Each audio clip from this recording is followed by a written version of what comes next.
સમાચાર ગીર સોમનાથથી મળી રહ્યા છે। ચકચારી ઉના ચેકપોસ્ટ તોડકાંડમાં પીઆઈ ગોસ્વામીની ધરપકડ કરવામાં આવી છે।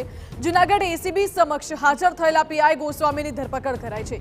કોર્ટમાં આગોતરા જામીન પરત ખેંચી હાજર થયો તોડબાજ પીઆઈ ગોસ્વામીના 9 દિવસના રિમાન્ડ મંજૂર કરવામાં આવ્યા છે।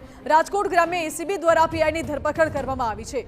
ઉનાની માંડવી ચેકપોસ્ટ પર દારૂ લઈ આવતા લોકો પાસે રૂપિયા ઉઘરાવવાનો પીઆઈ પર આરોપ છે। વધુ જાણકારી મોહિત આપી રહ્યા છે। મોહિત,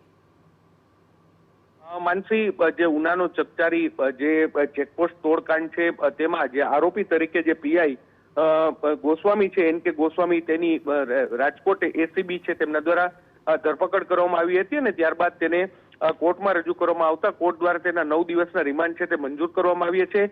સૌથી મહત્વની વાત છે કે માંડવી ચેકપોસ્ટ પર જે મુસાફરો પસાર થતા હતા તેની પાસેથી તોડ કરવાનો એક આક્ષેપ લાગ્યો હતો અને સમગ્ર મામલે એન કે ગોસ્વામીની ભૂમિકા છે તે સામે આવી હતી। તેમના દ્વારા આગોતરા જામીન છે તે મૂકવામાં આવી હતી, પરંતુ કોર્ટ દ્વારા તે નામંજૂર કરવાની હોવાથી તેને આ જામીન અરજી છે તે પરત ખેંચી હતી અને રાજકોટ એસીબી સમક્ષ તે રજૂ થયા હતા। હાલમાં પોલીસ દ્વારા સમગ્ર મામલે તપાસ છે તે હાથ ધરવામાં આવી છે અને આખા કૌભાંડમાં કોની ભૂમિકા છે તે દિશામાં પોલીસ તપાસ કરી રહી છે।